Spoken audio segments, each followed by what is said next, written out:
Hidup ini sudah ribet. Kita hidup lurus aja masalahnya banyak. Apalagi kalau hidup kita bengkok.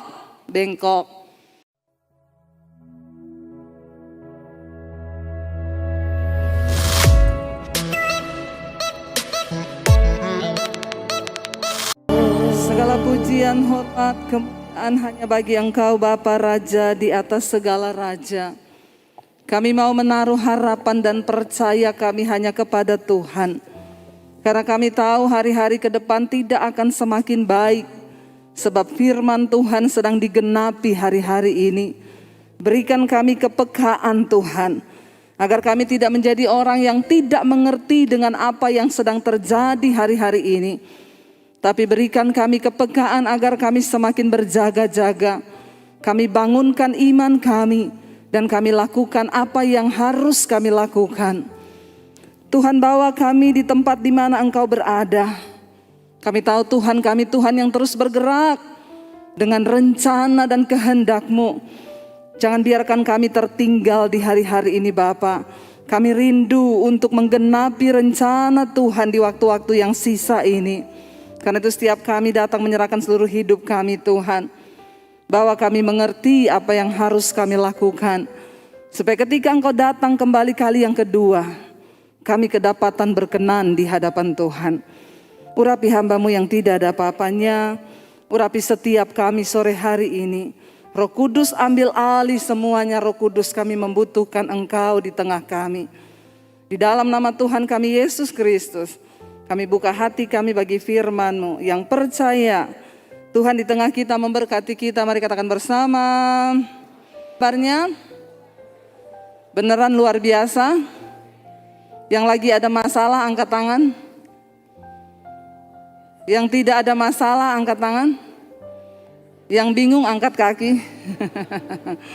Iya saudara, iya saya percaya tidak ada orang yang hidup tanpa masalah. Iya, semua orang pasti punya masalah. Cuma orang yang di kuburan yang sudah tidak ada masalah.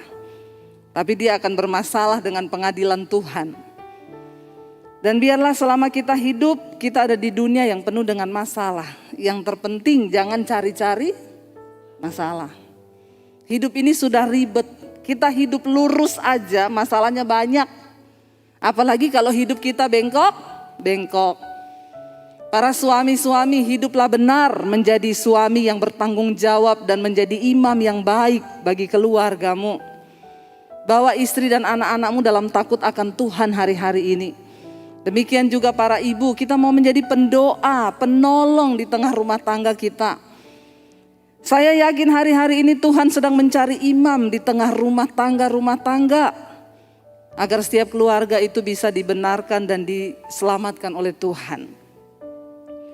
Melihat semua keadaan yang terjadi hari-hari ini, saya mau tanya saudara, berapa banyak yang takut dengan keadaan hari-hari ini? Enggak ada yang takut ya? Saya takut loh. Yang takut angkat tangan. Puji Tuhan ya, begitu saya bilang saya takut langsung semua ikut. Takut juga. Tetapi ketakutan itu harus membuat kita semakin berjaga. Kita nggak tahu apa yang akan terjadi bahkan 5 menit ke depan. Kita nggak tahu apa yang akan terjadi dengan bangsa ini juga. Dengan keadaan politik yang seperti sekarang kita nggak tahu. Kita nggak tahu apa yang akan terjadi dengan dunia ini. Tapi dengan semua keadaan yang terjadi biar membuka mata rohani kita melihat. Ya, banyak orang yang datang mengeluh, Bu, kenapa begini Bu, kenapa dunia semakin sulit, kenapa saya bilang firman sedang digenapi. Sebagai anak Tuhan kita gak usah bertanya, lakukan bagianmu. Lalu apa bagian kita hari-hari ini yang harus kita lakukan? 1 Petrus pasal yang keempat ayat yang ke-7. 1 Petrus pasal 4 ayat yang ke-7 firman Tuhan berkata demikian. Baca sama-sama. Kesudahan segala sesuatu sudah dekat. Karena itu kuasailah dirimu dan jadilah tenang. Supaya kamu dapat berdoa. Kesudahan segala sesuatu sudah dekat. Karena itu kuasailah dirimu dan jadilah tenang supaya kamu dapat berdoa. Ya, bayangkan loh, supaya kamu dapat berdoa. Untuk berdoa pun ada syaratnya. Ya, siapa yang hari-hari ini sudah tidak bisa berdoa? Ada loh orang gak bisa berdoa lagi. Saya sudah penat Bu, kepala saya. Sampai doa saja sudah tidak bisa saya Bu. Ada yang mengalami hal ini hari-hari ini? Saudara, ayat ini berkata ternyata untuk kita bisa datang berdoa kepada Tuhan. Yang pertama dikatakan kita harus menyadari bahwa kesudahan segala sesuatu ini sudah dekat. Amin. Kalau bicara tentang kesudahan segala sesuatu mungkin ada yang bilang gini, mesti mau ngomong kiamat lagi. Kalau dengerin khotbahnya Bu Debbie itu mesti kiamat akhir zaman, kiamat akhir zaman. Udah khotbah kayak begitu aja masih banyak yang gak tobat.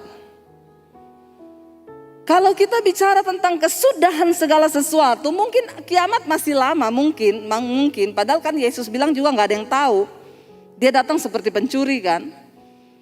Tapi kalau bicara tentang kematian, kesudahan hidup kita nih gak ada yang tahu. Tadi barusan ada temen sama-sama orang Poso, dia datang ke hotel. Ketemu saya sebentar. Bu sorry saya gak bisa lama-lama, baru dapat kabar anggota persekutuan kami meninggal. Kenapa? Covid, umur berapa? 48. Yang kepala-kepala 4 kayaknya lagi banyak di absen hari-hari ini. Saya juga kepala 4 loh. Jadi jangan ngomong tua loh kalau ngomong mati ya. 48 Bu, iya, dan lagi tunangan baru mau menikah. Tapi ternyata Tuhan bawa dia ke pernikahan yang lain. Ya sudah itu yang terbaik. Kalau bicara tentang kesudahan segala sesuatu, yang namanya mati itu di depan kita loh. Apalagi dengan hari-hari ini kan. Kita masih dengar orang baik-baik tiba-tiba, waduh ini Covid saudara. Gak lama-lama loh. Begitu terinfeksi, katanya apalagi yang sekarang ini kan. Itu muntah-muntah, langsung sakit badan, langsung lewat. Ya, harusnya membuat kita takut. Mendorong kita untuk bertobat dan mencari Tuhan harusnya. Tapi masih banyak orang loh hidup dengan perselingkuhan, bersinah, masih nyaman saudara, masih nyaman. Hidup dengan kedagingan. Saya berdoa di sini tidak ada bapak-bapak yang berselingkuh lagi di luar sana. Amin bapak-bapak. Tidak usah angkat tangan. Ya kalau ada yang angkat tangan kita baptis ulang nih. Kita rendam 15 menit. Biar dia buka mata langsung di rumah Bapa di sorga. Lebih baik tubuhnya binasa tapi jiwanya selamat. Masih ada loh orang-orang yang dengan sombongnya mereka hidup dalam dosa. Menikmati ya kenajisan, percabulan. Masih banyak, bukan cuma ibu-ibu, bukan cuma bapak-bapak, ibu-ibu. Ya tadi saya ngobrol-ngobrol sama Bapak Pendeta Petrus sambil makan kita ngobrol. Iya ya, berbicara tentang hari-hari ini banyak kejatuhan. Makanya kita bilang kalau konseling itu ya, jangan yang laki-laki konseling perempuan kata Pak Petrus. Nanti yang tadinya mau konseling jadi konsleting. Tapi saya bilang sama Pak Petrus hati-hati juga loh Pak. Sekarang laki-laki sama laki-laki juga perlu dicurigai. Ya di Jakarta banyak loh yang begini ini. Tuhan hanya menciptakan laki-laki dan perempuan. Lain dari itu dari iblis. Jangan pakai dalih apapun. Apalagi di akhir zaman kita lihat sudah semakin disahkan. Ini tantangan bagi gereja Tuhan. Akhirnya kita... Bahkan terakhir saya baca ada satu statement ya, kekristenan ini dianggap melanggar undang-undang hak asasi manusia. Kenapa? Karena melarang LGBT, pernikahan sesama jenis, itu kan hak manusia. Pada akhirnya nilai-nilai kebenarannya akan bergeser dengan nilai-nilai dunia yang mulai digantikan, orang mulai menghalalkan segala cara. Saya mau beritahu kita semua hari ini kita harus kuat di dalam firman Tuhan. Supaya kita tidak terbawa arus. Saya bersyukur lewat pelayanan saya di YouTube beberapa orang Terakhir ini banyak sekali orang datang mengaku, Bu, saya seorang homoseksual. Saya dengar khotbah Ibu, saya takut, Bu, saya mau bertobat. Apakah saya bisa diselamatkan? Saya bilang bisa. Bagi Tuhan tidak ada perkara yang mustahil. Kalau engkau mau, engkau bisa. Apa yang harus saya lakukan? Mulai dari awal kamu ya, kalau bercermin di depan cermin, bilang sama dirimu sendiri. Sebut namamu. Ya, misalnya siapa? Ya, saya tidak mau menyebut, nanti salah lagi. Di sini ada orangnya ya. Misalnya Joni, nggak ada nama Joni kan? Kalau ada saya ganti Bambang. Ada lagi saya ganti Joko. Tapi kayaknya di sini di daerah-daerah Jawa ini kan jarang Joni ya. Di Manado, di daerah timur itu banyak Joni ya. Jadi kita pakai Joni saja. Saya bilang kalau kamu bercermin depan cermin, perkatakan, bilang, Joni, kamu itu laki-laki. Tatap dirimu dan ngomong, kamu diciptakan Tuhan sebagai laki-laki. Kembalikan penciptaan Tuhan yang semula. Kamu tuh laki-laki, Joni. Lalu dia mulai mempraktekkan, saudara. Tiap hari dia berdiri di kaca, dia bilang, Joni, kamu tuh laki-laki. Ih, dia muntah-muntah. Diserang loh sama setan loh. Satu kali dia telepon saya pagi-pagi. Bu, saya boleh telepon Ibu sekarang? Penting, Bu, penting. Saya, iya, kalau penting cepat sekarang. Dia telepon, Bu, saya memperkatakan diri saya di cermin, saya muntah, Bu, saya mual-mual, Bu. Saya bilang bukan varian baru kan? Karena sekarang ini ciri-ciri varian baru dengan antara COVID dan bokeh itu beda tipis. Ya, orang COVID pusing, bokeh juga 7 keliling. Ya, kalau yang COVID itu demam, yang bokeh adem panas. Benar nggak saudara? Ya, kalau yang COVID nggak bisa nelen, ya, nggak bisa makan. Kalau yang bokeh nggak ada yang mau dimakan. Hampir mirip kan? Ya, kalau yang COVID sesak napas, yang bokeh apa orang Jawa bilang? Ngep-ngepan. Ya, nahan napas saudara. Saya bilang teruskan. Tapi saya mau muntah, Bu. Kalau mau muntah lari ke toilet, muntahin gak apa-apa sambil ngomong dalam nama Yesus. Dia lakukan saudara. Saya layani dia lewat telepon. Tuhan kita, Tuhan yang sanggup bekerja, tidak dibatasi oleh ruang dan waktu. Saudara, engkau harus tahu hari-hari ini kita semua terpanggil menjadi pekerja di ladangnya Tuhan.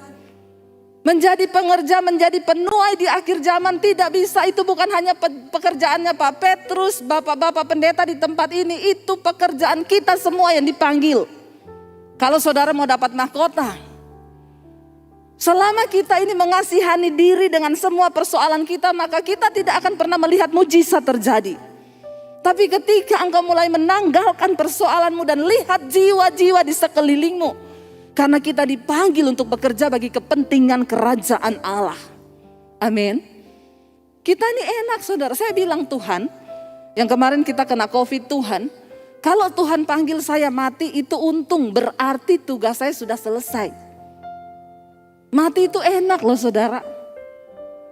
Mati itu untung kata firman Tuhan. Saya tidur nyenyak banget. Lalu ada suara yang bilang begini. Kalau kamu terusin tidurmu, kamu mati. Saya gak pengen bangun. Karena enak banget tidur itu. Suara itu bilang kalau kamu terus tidur, kamu mati loh. Rasanya saya gak pengen bangun karena enak banget. Tiba-tiba saya bangun, kenapa? Saya ingat suami saya nanti kawin lagi. Bangun saya. Ya bukan apa-apa ya. Anak saya masih kecil-kecil. Kalau dia nikah sama perempuan yang benar gak apa-apa. Kalau salah nikah, kasihan anak saya. Saya bangun, Tuhan saya belum mau mati. Saya gak mau suami saya kawin lagi. Tapi yang pasti itu mati itu enak saudara. Gak percaya? Ada yang mau nyoba? Tapi yang pasti Alkitab bilang mati itu keuntungan. Kalau kita sudah hidup dalam kebenaran, dalam perkenanan Tuhan tuh enak. Gak ada yang perlu kita takutkan. Mau COVID ini bervarian sampai 10.000, 100.000. Hei, kuasa Tuhan tetap sama. Dahulu, sekarang, bahkan sampai selama-lamanya. Gak ada yang perlu kita takutkan. Kita bisa berkata, bagiku hidup Kristus, mati adalah untung. Saya cuma bilang sama Tuhan, hidup saya ini sekarang hanya bagi jiwa-jiwa. Setiap hari saya tuh menerima orang konseling saudara. Tapi yang alay-alay saya gak mau terima. Makanya saya selalu bilang, saya tidak menerima dukungan doa. Saudara datang sendiri sama Tuhan. Tidak ada pendeta hebat yang bisa tolong saudara, yang ada Tuhan yang hebat. Dan ketika engkau mengalami perjumpaan pribadi dengan Tuhan, baru engkau akan bisa berkata, wow, Tuhan tuh dahsyat. Tuhan tuh ajaib.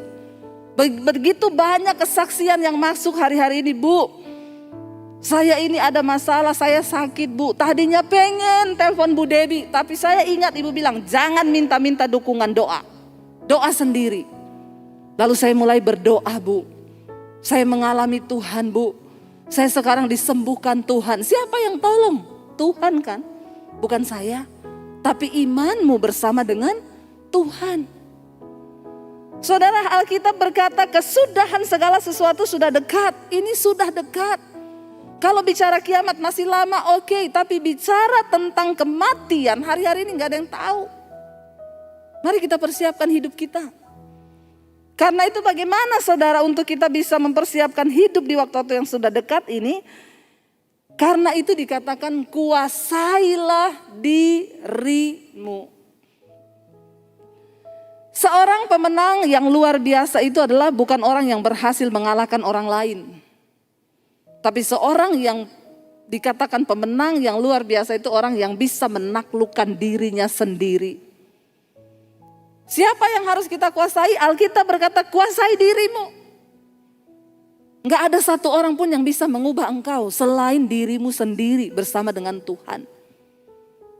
Saya dulu ketika saya belum mengenal Tuhan Yesus, saya hidup dengan semua kemauan saya. Saya lakukan apa yang saya mau karena saya pikir itu adalah sebuah keuntungan, sebuah kebahagiaan bagi saya. Tapi saya semakin terjebak, jatuh makin dalam, terperosok. Pada akhirnya saya mau bunuh diri. Hidup saya hancur. Setan datang tuduh, hidupmu sudah hancur, mati aja, bunuh diri aja. Tapi saat itu Tuhan datang dan Dia mengasihi saya. Alkitab berkata karena begitu besar kasih Kristus akan dunia ini. Dia selamatkan kita bukan karena perbuatan baik saudara dan saya. Tuhan datang kepada saya tahun 95. Ya. Waktu itu teman-teman saya bilang gak usah bete, nikmati aja dunia. Hidup ini kan singkat, nikmati dunia.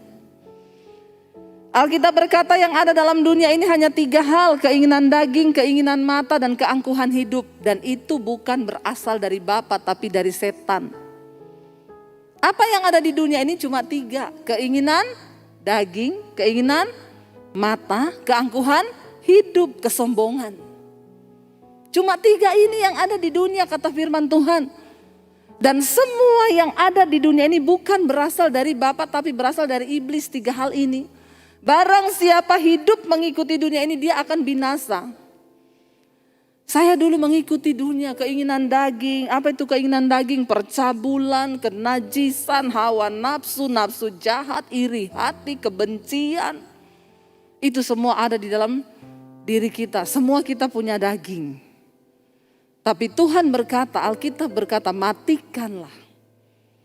Kuasailah dirimu dari segala keinginan dagingmu. Hari ini, kalau masih ada di antara saudara yang masih hidup dalam percabulan, kenajisan, bertobat, tinggalkan.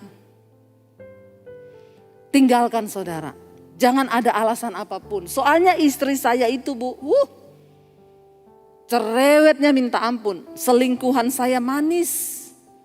Pendiam, saya bilang itu masih masa promosi. Masih iklan. Kalau sudah selesai masa promosinya, lebih cerewet dari istrimu.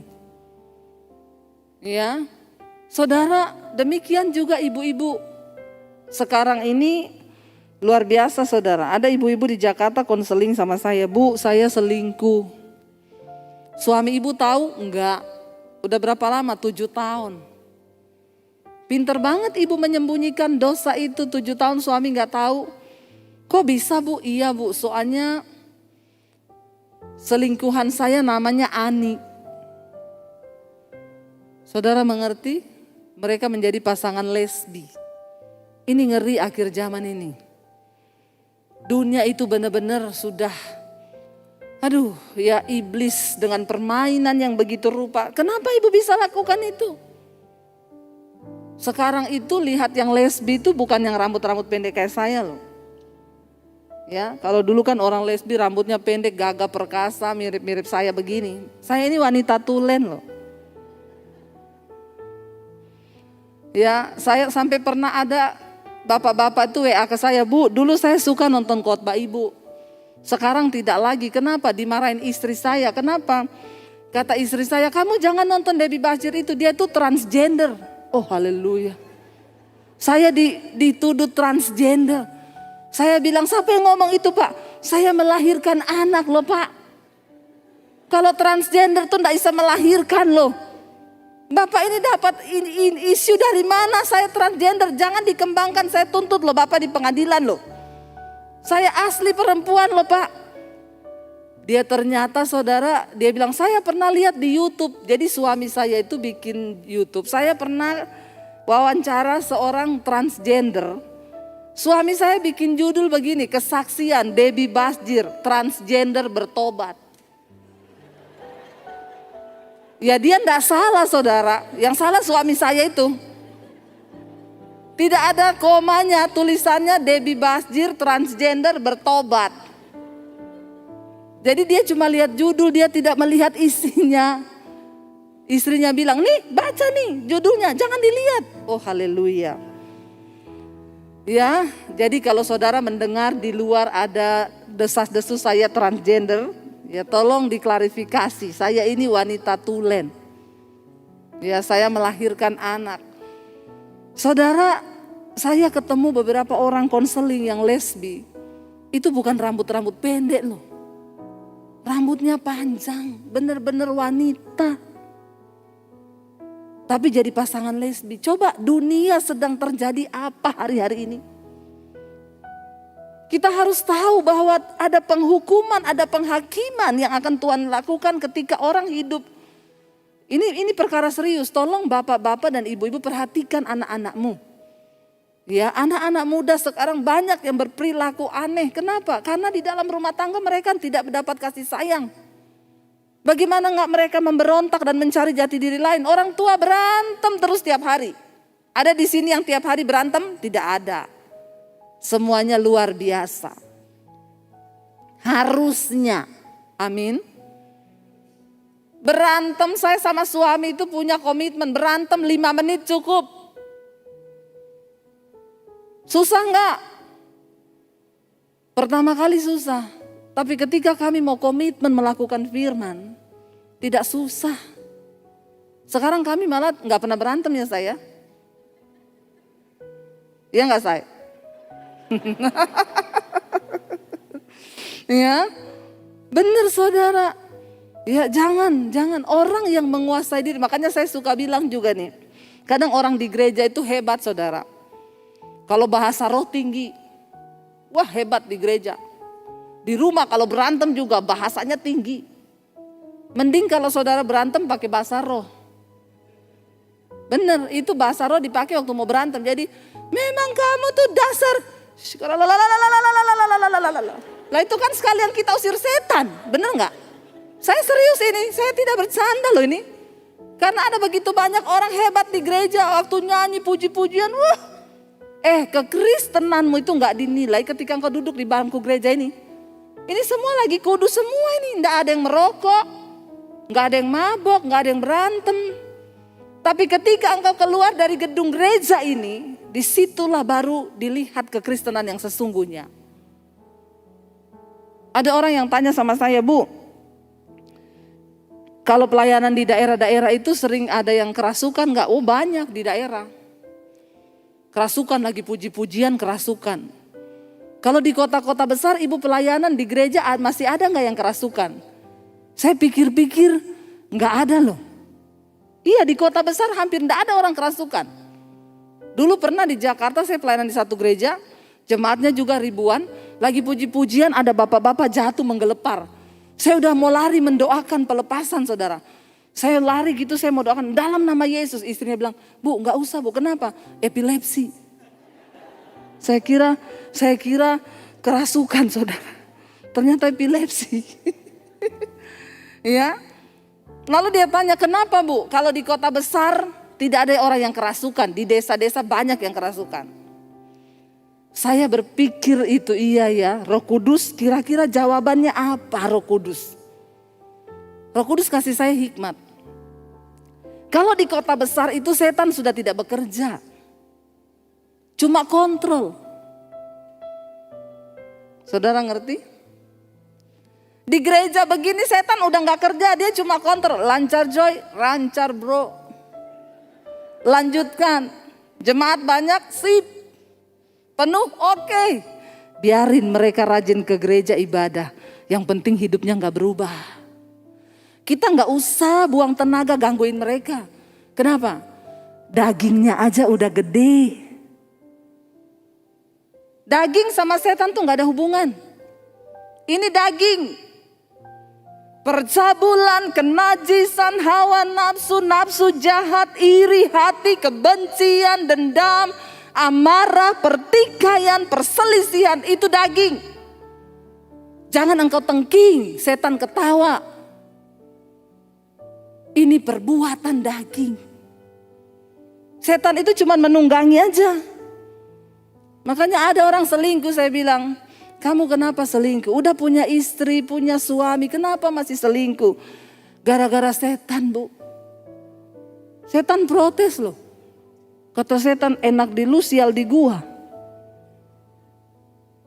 Bener-bener setan bilang sudah tidak ada tempat aman di dunia ini. Manusia lebih setan dari setan. Jangan salahin setan, kuasai dagingmu. Kita diberikan kuasa ketika engkau menerima Yesus sebagai Tuhan. Roh yang ada padamu, kata firman Tuhan. Hei, tidak tahukah engkau roh yang membangkitkan Kristus dari kematian itu ada dalam hidupmu. Wow.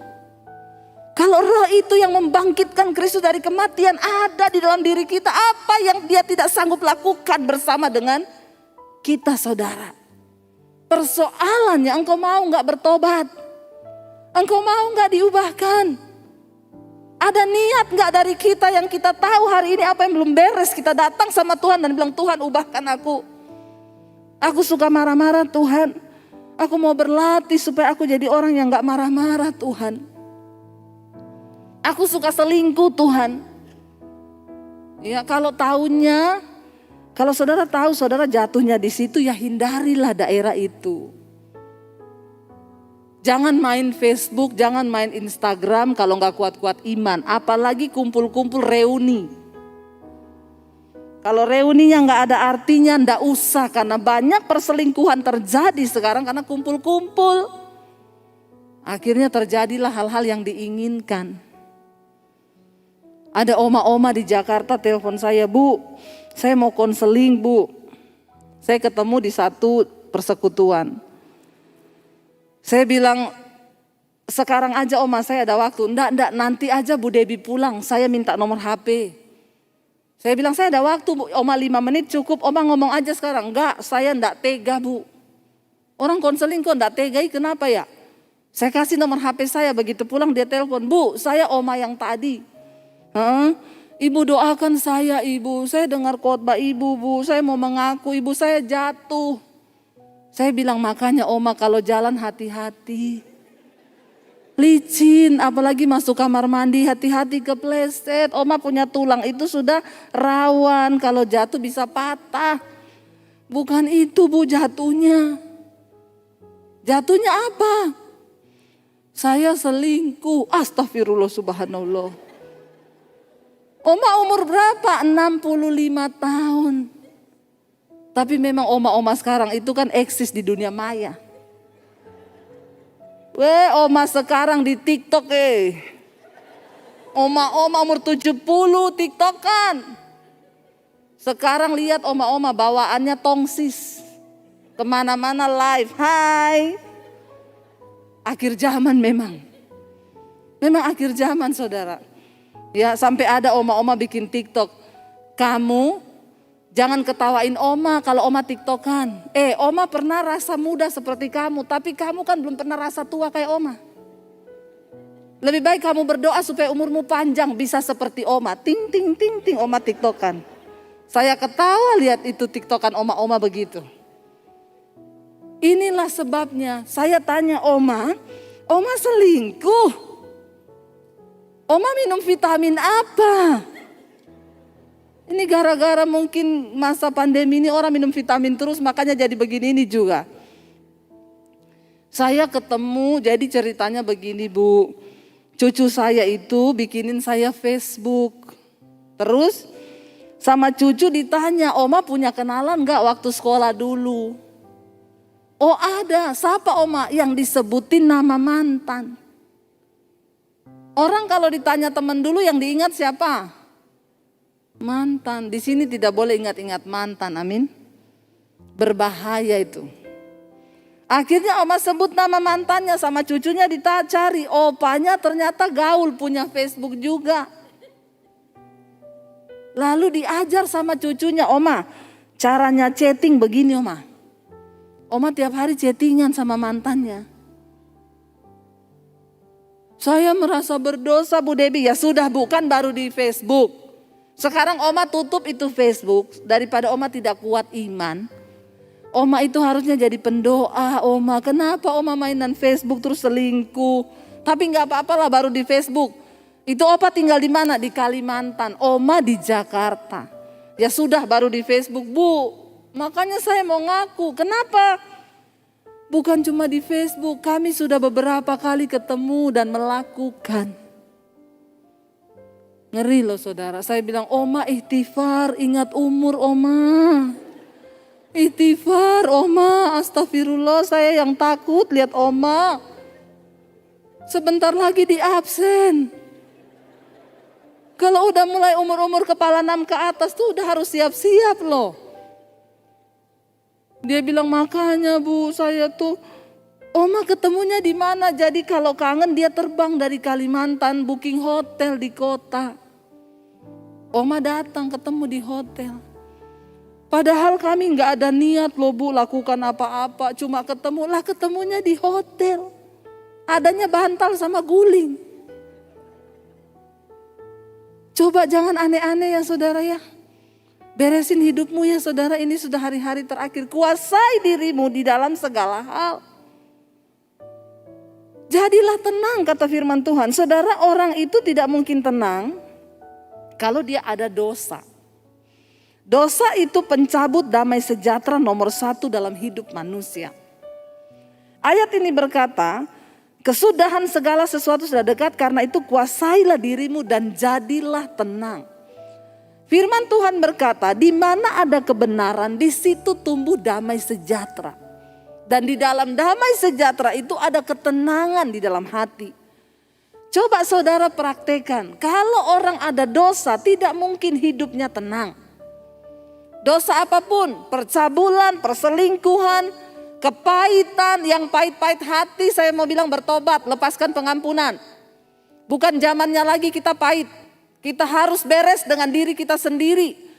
Supaya kita bisa menjadi penuai di akhir zaman. Bagaimana Tuhan bisa pakai engkau kalau engkau belum beres dengan dirimu? Bereskan diri kita. Yang ada kepahitan dengan orang tua, dengan ipar, dengan kakak, dengan adik, beresin. Cukup. Jangan jadi orang Kristen-Kristenan. Tuhan panggil kita untuk hidup kita ini diubahkan, amin. Tinggalkan yang pahit-pahit. Orang itu kalau hidup pahit saudara, ya, semua jadi pahit. Tidak akan dia bisa melihat sesuatu yang manis. Karena memang dari akarnya sudah pahit. Bikin muka jadi tua. Biar saudara mau perawatan pakai skincare mahal. Kalau hatimu penuh kepahitan dan iri, dengki, kebencian, tidak ada guna. Ya, saya sering bersaksikan, saya sering pakai contoh. Satu kali saya doakan orang, suruh datang ke rumahnya. Saya datang ke rumah ibu ini. Waktu saya datang yang ketemu kakaknya. Dia bilang, saya tanya, ini rumahnya ibu ini? Ibu-ibu juga saudara. Dia bilang, iya betul. Ada perlu apa? Saya mau datang diminta berdoa buat ibu itu. Dia bilang, situ siapa? Saya bilang, sini pendeta. Kan dia tanya situ siapa? Saya bilang, sini pendeta. Masuk, duduk. Saya duduk saudara. Saya bilang, ibunya mana ya? Lagi mandi. Terus dia duduk nemenin saya. Jadi situ pendeta? Iya. Berarti situ punya kuasa dong. Maksudnya? Ya berarti kan situ bisa baca saya. Maksudnya gimana ya? Ya baca saya. Dalam hati saya kalau ada tulisannya saya baca. Lah gak ada tulisan suruh baca apa? Tapi memang orang itu kalau pahit hati agak begini saudara. Bener loh, engkau terus-terusin jadi gila loh. Saya bilang maksudnya apa ya Bu? Ya kan situ pendeta bisa baca saya dong. Maksudnya saya nebak hidup ibu. Iya, gampang banget kan. Saya ingat firman Tuhan bilang. Seperti air mencerminkan wajah. Demikianlah hati orang itu mencerminkan mukanya kan. Ya orang model kayak begini kan gak mungkin hatinya tuh manis. Karena segala sesuatu itu meluap dari hati. Kalau hatinya busuk yang keluar busuk. Kalau hatinya pahit yang keluar pahit. Dia bilang, coba situ baca saya. Saya bilang maaf ya Bu. Karena ibu yang minta ya. Tapi saya agak menjauh saudara. Karena ini orang gila begini ini saudara ya. Sakit jiwa ini. Saya bilang karena ibu minta ya saya bilang ya Bu. Kayaknya ibu banyak kepahitannya di hati ya. Ibu banyak disakiti dan dikecewakan oleh orang. Sambil saya berjaga-jaga. Dua saja. Kalau dia dijamah Roh Kudus dia nangis. Tapi kalau tidak dia lempar pot bunga di kepala saya. Jadi kita hamba Tuhan itu juga harus berhikmat. Saya sambil menjauh sedikit saya bilang ibu kayaknya banyak kepahitan ya. Banyak gini ya. Tiba-tiba dia nunduk saudara. Tiba-tiba dia mulai menangis. Dalam hati saya yes. Roh Kudus bekerja. Dia bilang iya Bu. Yang sakiti saya bukan orang jauh Bu. Keluarga sendiri. Dalam hati saya memang orang yang menyakiti itu pasti orang yang punya hubungan dekat. Saya belum pernah layani orang kepahitan. Saya bilang ibu kepahitan sama siapa? Sama sopir angkot Bu, enggak ada. Atau sama tukang beca, belum pernah. Kepahitan sama suami, sama kakak, sama adik karena hubungannya dekat. Akhirnya dia nangis, saya rangkul saudara. Saya bilang Bu, Tuhan mengasihi ibu. Wah makin jadi. Makin nangis. Malah dia jadi pasien pertama saya. Ternyata tuayan itu menguning. Dimanapun saudara bisa temukan tuayan loh. Apalagi hari-hari ini. Yesus bilang perhatikan sekelilingmu. Kalau kita sendiri belum beres dengan diri kita. Bagaimana kita bisa jadi berkat buat orang lain. Akhirnya saya peluk dia nangis saudara. Saya berdoa Tuhan jamah Bapak. Biar kasih-Mu memenuhi kehidupannya. Dia nangis saudara, dia nangis. Setelah nangis dia diem. Saya bilang Bu gimana hatinya? Dia pelong saudara, dia tanya Bu, ibu namanya siapa? Udah beda, tadi kan situ siapa? Dia tanya ibu namanya siapa? Saya balas situ. Lah kok roh pahitnya pindah ke saya ya? Saya bilang nama saya Debbie Bu. Oh terima kasih ya Bu ya. Ternyata dia itu sudah enggak pernah nangis. Orang tuh kalau pahit enggak bisa nangis. Saudara-saudara tidak menangis 1 bulan. Hati-hati loh, jiwamu tuh tertekan. Tuhan menciptakan kita dengan air mata itu supaya kita bisa menangis. Tapi banyak orang saking pahitnya, dia udah gak bisa nangis. Coba saudara ingat kapan terakhir kali engkau menangis? Kalau engkau sudah tidak menangis, menangislah. Pulang nanti nangis. Di mana? Di hadirat Tuhan. Nangis di mana? Ikut mesbah doa di Debbie Bachir TV. Tolong like dan subscribe. Ya, benar saudara. Kita diberi Tuhan emosi, kita nangis. Ternyata dia sudah lama tidak nangis, makanya tertekan. Begitu sudah selesai nanya nama saya, oh Ibu Debbie terima kasih ya Ibu. Ibu mau minum apa? Saya jawab, boleh nih kopi. Tapi kalau dia tanya saudara, minum apa? Jangan jawab kopi, keluar kopi pakai sianida. Maka matilah kau. Kenapa ada orang bikin kopi dikasih sianida? Karena ada hati yang terluka. Semua pembunuhan, semua sesuatu yang keras itu keluar dari hati yang terluka. Saudara lihat bangsa kita. Di atas bangsa ini ada begitu banyak orang yang terluka.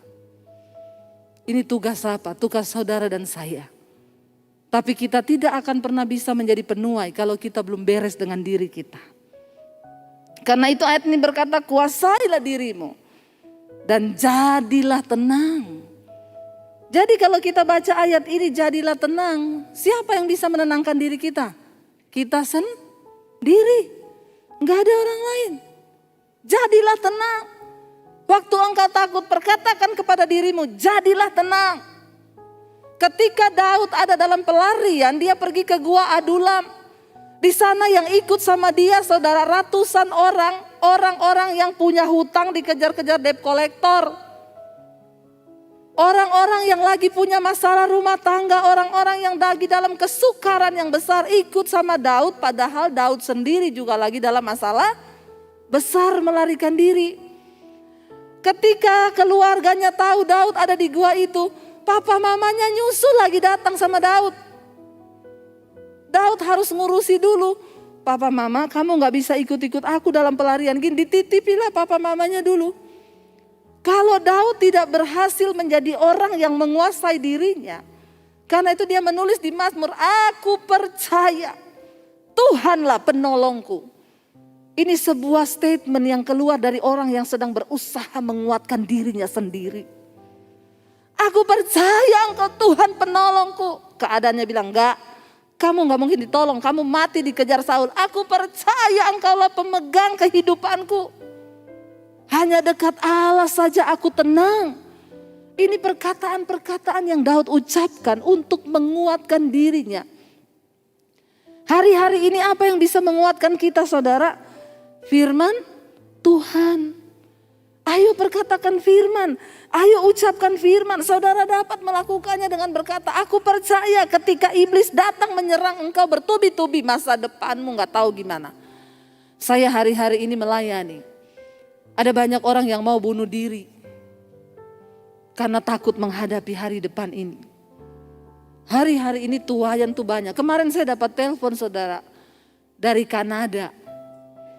Dia WA saya, ibu, saya boleh telepon ibu? Saya mengucap syukur. Khotbah ibu berhasil membuat saya tidak jadi bunuh diri. Saya langsung, oke, telepon saya sekarang. Ya, telepon saudara. Kalau yang begini-begini saya semangat layani. Tapi kalau yang bu, saya bulan depan jatuh tempo, itu hubungi bank. Jangan hubungi saya, karena saya juga tidak dapat menolong saudara. Ya, saya bilang, oke, sekarang telepon, dia telepon. Bu, tadinya yang sering dengar khotbah ibu itu istri saya. Saya nggak pernah dengar khotbah ibu. Tadi itu istri saya putar khotbah ibu, saya sambil lalu bu. Beberapa hari ini saya sudah punya pikiran mau bunuh diri, saya mau terjun dari apartemen. Pas saya lewat tadi di ruang keluarga, istri saya lagi putar khotbah ibu. Pas saya lewat, pas ibu ngomong gini, sekarang orang-orang mau bunuh diri itu goblok, nggak usah bunuh diri juga mati kok. Nanti juga mati, entah kena COVID atau kena apa juga pasti mati. Cuma itu saudara, dia lewat. Dia dengar itu, tiba-tiba dia disadarkan. Lalu dia tuh berlutut, dia masuk di kamar, dia nangis.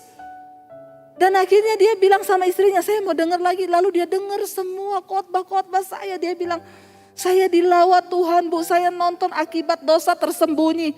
Itu saya bu, saya melakukan dosa tersembunyi, saya jatuh dalam kenajisan.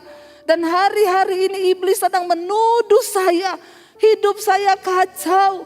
Saya nggak tahu masa depan saya mau bagaimana. Dan dosa itu mengejar saya. Bayangkan loh, dosa. Dosa tidak akan pernah membuat Anda tenang. Karena itu hari ini, kalau engkau mendengarkan firman Tuhan, bereskan hidupmu saudara. Lalu dia minta saya doakan buat dia. Saya bilang, Pak, jangan punya pikiran bodoh untuk bunuh diri. Dia bilang benar yang ibu ngomong, saya ingat-ingat terus, benar. Gak usah bunuh diri juga mati kok. Jangan ada pikiran bodoh. Saudara, saya melihat hari-hari ini gelombang penuaian orang bertobat. Jadi tidak semua dari pandemi ini dampaknya buruk. Ada dampak yang positif, orang-orang bertobat saudara. Pemberitaan Injil itu sekarang kita melihat dengan adanya media. Setiap malam saya ada mesbah doa. Di satu tayangan pertama, 1 jam pertama yang masuk di live chatting itu 14.000.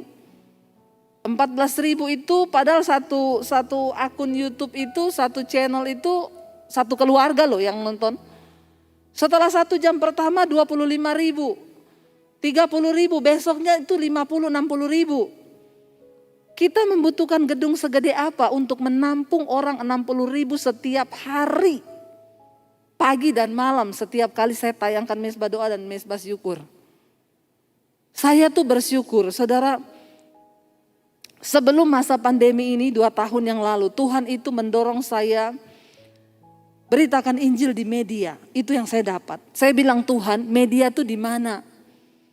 Saya mau menyerahkan diri saya, tapi di mana? Saya bilang ke suami saya, Tuhan itu suruh saya bergerak di media tuh di mana ya? Aku ini merasakan Tuhan tuh suruh saya bergerak di media di mana? Suami saya bilang, ya pasti TV lah. Saya cari teman saya yang kerja di salah satu TV swasta di Jakarta. Kalau saya mau syuting khotbah, apa aja syaratnya? Pertama, ibu harus bikin 10 episode. Kedua, harus sesuai standar kami, jadi pakai studio kami. Tapi 1 episode 6 juta, jadi 10 episode 60 juta. Saya tanya, udah pasti tayang? Belum, dilihat dulu. Waduh, jadi kalau nggak tayang ya nggak bisa. Udah buang 60 juta belum pasti tayang. Saya tuh nggak jadi, saya mundur. Saya berdoa, Tuhan tunjukin saya Tuhan. Saya punya kerinduan bahwa saya di tempat di mana Tuhan tuh berada. Saya enggak mau melayani, ternyata saya sudah ketinggalan dengan pergerakannya Tuhan. Kita harus bergerak bersama dengan Tuhan karena Tuhan kita Tuhan yang bergerak. Lalu saudara, tiba-tiba saya pergi ke Bali pelayanan, saya ajak mami saya ketemu sama satu orang di kafe. Kita janjian di situ, saya lihat orang lagi syuting di situ. Saya tanya sama produsernya duduk di samping meja saya, Pak, ini syuting apa? Buat acara TV Bu, di mana? Di TV apa? Di YouTube. Loh emang bisa? Ibu nggak tahu, sekarang semua udah beralih ke YouTube. YouTube ya Bu, lintas budaya, lintas agama, lintas benua, lintas negara. Waduh saya pikir, iya juga ya YouTube itu masuk di kamar-kamar tidur pribadi. Waduh itu kalau firman Tuhan bisa diberitakan, saya pulang ngomong ke suami saya sudah dapat petunjuk dari Tuhan. Saya harus pergi ke Bali loh untuk menemukan petunjuk ini. Suami saya bilang apa? Kita bikin channel YouTube. Suami saya gini, opo meneh. Saya bilang jangan bilang gitu, ini dari Tuhan loh. Akhirnya ya sudah dia ikuti, kita syuting pakai alat yang seadanya. Kadang pakai HP saya, tayang saudara. Apa yang Tuhan taruh saya share. Waktu tayang tema khotbah akibat dosa tersembunyi. Saya kaget karena saya kasih nomor HP di situ. Nomor HP yang mau konseling. Orang saudara konseling dari jemaat, pengerja, full timer sampai pendeta. Ternyata banyak sekali yang menyimpan dosa-dosa tersembunyi. Pada pengakuan dosa, saya cuma terheran-heran. Aduh ternyata orang Kristen. Ngeri-ngeri kasus-kasusnya itu. Ternyata benar kalau ada sinetron tulisannya diangkat dari kisah nyata. Itu benar banget. Lebih ngeri kisah nyatanya daripada sinetron. Itu terjadi. Akhirnya saudara dari situ benar. Ketika awal tahun masuk 2020 terjadi pandemi 2020. Saya tuh melihat di situ Tuhan bekerja. Iya udah habis waktu saudara. Tuhan bekerja ya. Saya melihat di situ jiwa-jiwa orang datang saudara. Bahkan bukan cuma dari Kristen. Beberapa dari agama yang lain. Ibu, saya pengen mengenal Tuhan Yesus. Ketemu sama saya di Jakarta. Di mana Ibu? Di mana yang paling dekat mall mana? Saya datang sekarang. Pokoknya kalau untuk jiwa semangat saya, baptis saudara, terima Tuhan Yesus sebagai Tuhan dan Juru Selamat. Dengan adanya ini saya percaya, Yesus berkata dia tidak akan datang sebelum Injil ini diberitakan sampai ke seluruh dunia. Dengan adanya media ini, Injil diberitakan sampai ke seluruh bumi. Karena itu bersiap-siaplah. Waktunya tidak lama lagi. Apa yang harus kita lakukan? Persiapkan hidup kita kudus di hadapan Tuhan. Saya undang para imam musik. Mari kita bangkit berdiri. Kita mau berkata, Tuhan, kami percaya Bapa. Tidak banyak waktu lagi bagi kami untuk bermain-main dengan hidup ini. Kami harus menyerahkan seluruh hidup kami ke dalam tangan Tuhan. Kami mau bertobat hidup di dalam kekudusan. Biar Engkau menyucikan gereja-Mu Bapa. Biar Engkau menguduskan kami gereja-Mu, anak-anak-Mu Tuhan. Lihat kalau ada yang belum beres dalam hidup kami. Engkau Tuhan yang turut bekerja. Hamba berdoa Tuhan. Biarlah setiap kami hari-hari ini ada di dalam perkenanan Tuhan. Biar setiap kami hari-hari ini dibawa masuk di dalam perkenanan-Mu Bapa. Tidak ada yang lain yang kami minta. Mari bawa keluarga-Mu saudara. Mari bawa suami, istri, anak-anak-Mu. Mari bawa rumah tangga-Mu di hadapan Tuhan. Katakan Tuhan sebagai suami, jadikan kami suami yang takut akan Engkau. Sebagai istri, jadikan kami istri yang menjadi penolong dalam rumah tangga kami. Kami bawa hidup kami Tuhan. Kami bawa hidup kami Bapa. Ini hidup kami Tuhan. Pegang tangan kami. Kuduskan gereja-Mu Bapa. Kuduskan setiap kami Tuhan. Ini hidup kami Tuhan. Ini hidup kami. Kami bawa.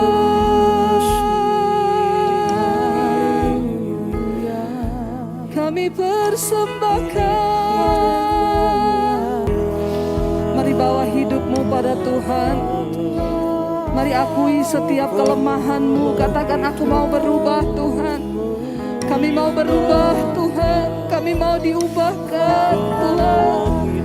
Ubahkan kami sesuai dengan firman-Mu. Ubahkan rumah tangga kami Bapa. Bawa anak-anak kami untuk sungguh-sungguh hidup dalam perkenanan-Mu.